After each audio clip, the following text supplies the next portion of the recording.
안녕하세요. QBD GMP 이야기입니다. 이번에는 제약산업혁명을 통해 파마 4.0 시대에 QBD가 왜 필요한지를 알아보겠습니다.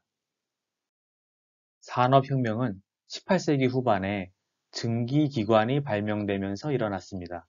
이것을 1차 산업혁명이라고 부릅니다. 1차 산업혁명의 키워드는 사람의 힘을 대신한다입니다. 이후 19세기 후반에 여러 가지 기관 장치와 전기가 발명되었습니다. 이것을 2차 산업혁명이라고 부릅니다. 2차 산업혁명의 키워드는 대량 생산입니다. 이후 20세기 중반에 컴퓨터와 전자기기 장치가 획기적으로 발전하였습니다. 이것을 3차 산업혁명이라고 부릅니다. 3차 산업혁명의 키워드는 자동화, 컴퓨터화입니다. 이후 20세기 말 이후에 인터넷이 획기적으로 발전하였습니다. 이것을 4차 산업혁명이라고 부릅니다. 4차 산업혁명의 키워드는 초연결, 인공지능입니다. 제약산업혁명은 어떨까요?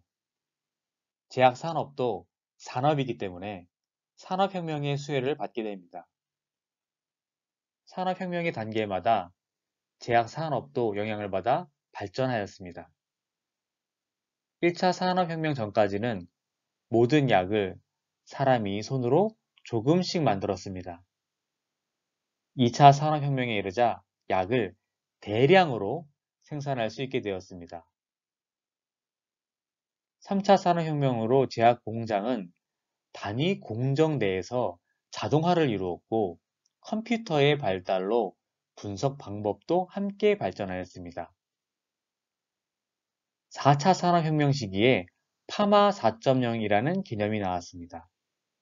4차 산업혁명을 제약산업에 적용한 것을 말합니다. 파마 4.0이라는 용어는 2010년대 중반에 독일의 한 엔지니어가 ISP에 제안하면서 만들어졌습니다. 그래서 파마 1.0, 2.0, 3.0이란 것은 없습니다. 굳이 인더스트리 1.0을 파마 1.0식으로 끼워 맞출 수는 있겠지만 크게 의미는 없습니다. 아무튼 이 개념이 받아들여져서 파마 4.0이라는 개념이 받아들여져서 FDA, EMA 등 규제기관에서도 통용하게 되었습니다. 앞서 산업혁명을 시대별로 나열해 봤는데 제약산업혁명을 품질 관점에서 나열하면 이렇습니다. 초기 제약산업에서 GMP 시대를 거쳐 QBD 시대와 파마 4.0 시대로 진행됩니다.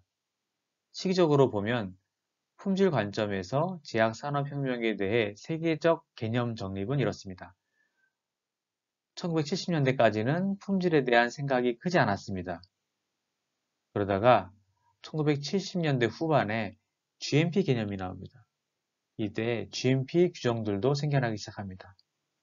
1980년을 넘어 1990년대부터 본격적으로 GMP 규정들이 많이 생겨납니다. 그러다가 2000년대 초중반에 QBD 개념이 나옵니다. 그리고 2010년대 중후반에 파마 4.0 개념이 나옵니다.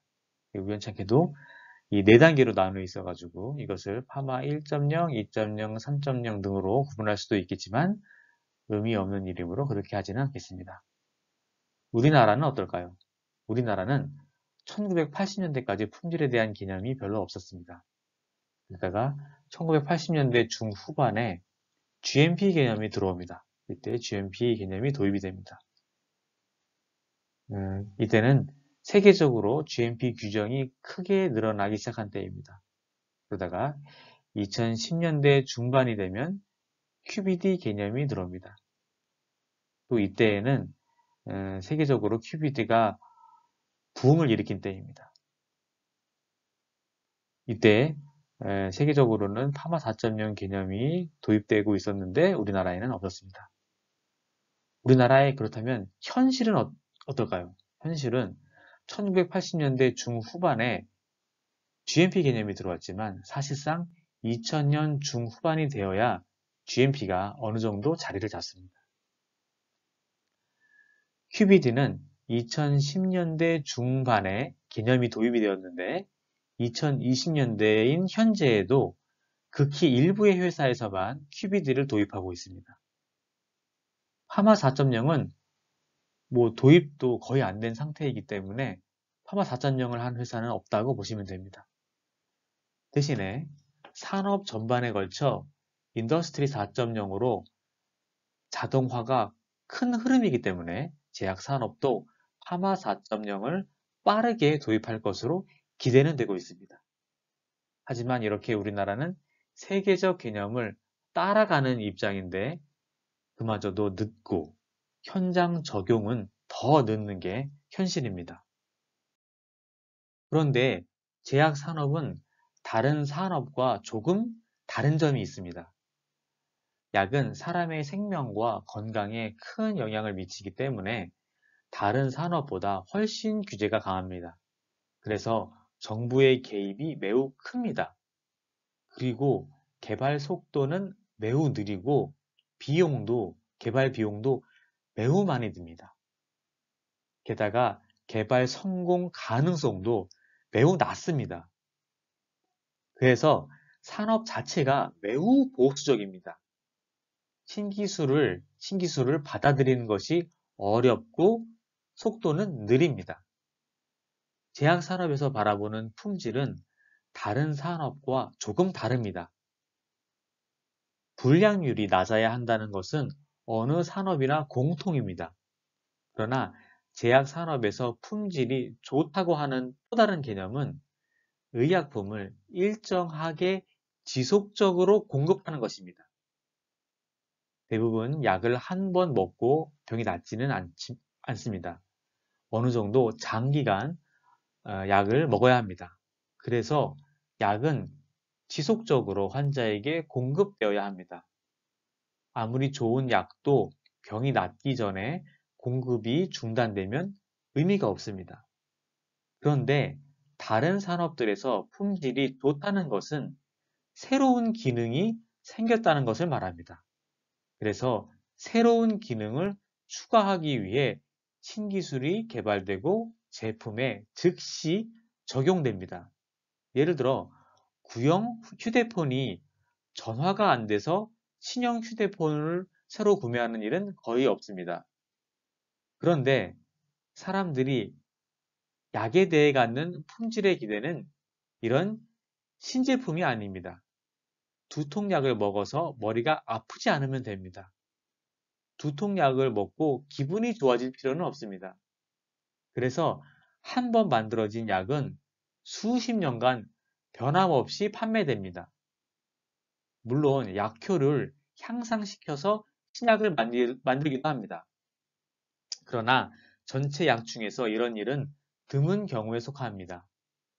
아스피린이 지금도 팔리죠? 아스피린이 개발된 지 100년이 넘었습니다. 대부분 약이 그렇습니다. 모양도 색도 바꾸지 않습니다. 그래서 제약회사는 따로 돈을 들여 신약을 개발하는데 적극적이지 않습니다. 그리고 신약을 만들기 위해서는 앞서 말했듯이 매우 강한 규제를 준수하고 연구개발을 성공해야 하며 필요한 비용을 감당할 수 있어야 합니다. 이렇게 해야 이후에 신약을 시장에 내놓을 수 있는 것입니다. 이렇게 제약 산업과 기타 산업에는 차이점이 있습니다. 그래서 인더스트리 4.0이 아니라 파마 4.0을 말하는 것입니다. 제약 산업에서 제약 산업 혁명이 품질 관점으로 일어나는 이유는 약이 생명과 건강에 큰 영향을 미치기 때문입니다. 그래서 규제와의 연계가 필요합니다. 그 아래에는 제약업계가 공정에 대한 이해 수준이 만족스럽지 않다. 수준이 낮다는 것이 깔려 있습니다. 이건 우리나라가 더 심하지만 선진국도 마찬가지였습니다. 그러면 품질 관점으로 제약산업혁명의 각 단계를 살펴보겠습니다. 초기 제약산업은 다른 제조업과 마찬가지로 생각되었습니다. 인후나 라디오를 만드는 것과 다를 바 없었습니다. 그런데 약은 비누나 라디오와 다릅니다. 비누나 라디오를 잘못 만들었다고 사람이 죽나요? 그런데 약을 잘못 만들면 사람이 죽습니다. 초기에는 약에 대해 그리고 약을 만드는 것에 대해 지식이 매우 낮았습니다.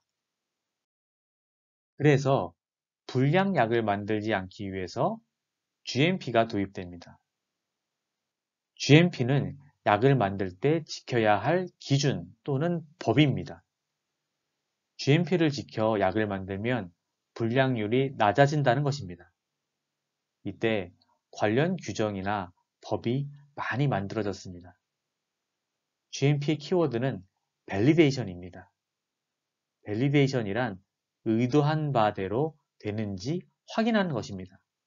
그래서 공정 밸리데이션은 의도한 바대로 공정이 수행되고 그에 따라 생산하는지 확인하는 것이고, 시험법 밸리데이션은 분석법이 의도한 바대로 분석되는지 확인하는 것입니다. 밸리데이션을 할 때 확인은 테스트, 즉 시험을 해서 확인합니다. 이때 전체 모집단 중에서 일부를 샘플링하여 테스트합니다. 테스트는 거의 대부분 파괴 시험이기 때문에 전체가 아니라 일부를 샘플링해서 시험합니다. 이렇게 GMP를 해서 실제로 이전보다 불량률이 많이 낮아졌습니다. 그럼에도 불구하고 불량률은 다른 산업에 비해 컸습니다. 그래서 QBD라는 개념이 도입됩니다. GMP는 생산할 때 지켜야 할 기준, 규칙 같은 것입니다. 그런데 애초에 약이 개발될 때 약 그 자체와 생산 공정에 대해서는 제대로 알지 못한 상태였습니다. 그래서 약을 개발할 때부터 약 그 자체와 생산 공정에 대해 제대로 공부해서 이해한 후에 만들자는 것이 QBD입니다. 그것이 디자인인 것입니다. 이때 통계나 발전된 분석 방법 등이 적용됩니다. 이렇게 하면 불량품이 나오는 원인을 파악할 수 있게 되었습니다. 따라서 불량률은 더 낮아지게 됩니다. 4차 산업혁명이 진행되면서 다른 산업은 완전 자동화, 인공지능 등을 현실화하고 있습니다. 제약 산업도 4차 산업혁명을 하고 싶어집니다. QBD는 약을 개발하는 단계에서의 혁명입니다. 허가 이후 실제로 공장에서 생산되면서 발생하는 사건에 대해 빠르게 대응하기 위해서는 뭔가가 더 필요합니다. 생산되고 나서 환자에게 공급되는 사이클로 그 약이 단종되어 사용되지 않을 때까지 계속 정보를 쌓아서 그로부터 불량률이 낮은 약을 지속적으로 환자에게 제공하고 싶어집니다. 그것이 PQS, 의약품 품질 시스템이며 자동화와 디지털화를 통해 더 적극적으로 약의 생산과 유통까지 관리하는 것이 파마 4.0이 되겠습니다. 4차 산업혁명이 아니라 굳이 파마 4.0이라고 하는 것은 위에서 설명한 것처럼 4차 산업혁명에 제약산업의 특성상 규제와 연계된 개념이기 때문입니다. 그러면 파마 4.0을 하는데 왜 QBD가 필요할까요? QBD가 파마 4.0의 필요 조건이기 때문입니다. 파마 4.0의 키워드는 자동화와 디지털화입니다. 어느 부분을 자동화해야 할지를 정하기 위한 지식은 QBD를 통해 얻게 됩니다. 따라서 QBD를 하지 않으면 무언가를 결정할 때 비과학적이게 됩니다. 그리고 디지털화의 경우에도 어떤 데이터를 모아서 디지털화를 해야 하는지에 대한 지식이 QBD를 통해 얻어집니다. QBD가 없이 파마 4.0은 불가능합니다. 우리나라는 GMP는 어느 정도 선진국에 근접하고 있습니다. 그런데 QBD는 전혀 그렇지 못합니다. 특히 우리나라 제약 산업이 신약이 아니라 제네릭이 거의 전부인 까닭에 더 그렇습니다. 선진국의 약을 복사하다 보니 개발에 대한 이해가 매우 낮고 필요성도 느끼지 못합니다. 신약을 개발하기 위해서는 QBD가 당연히 필요합니다. 제네릭도 마찬가지입니다. 제네릭도 제대로 만들려면 QBD가 필요합니다. 특히 맞춤형 또는 첨단 의약품 개발을 위해서는 QBD와 파마 4.0은 필수입니다. 이렇게 제약 산업혁명을 통해 파마 4.0 시대에 QBD가 왜 필요한지를 알아보았습니다. 정말로 여러분에게 도움이 되었길 바랍니다. 구독과 좋아요 감사합니다.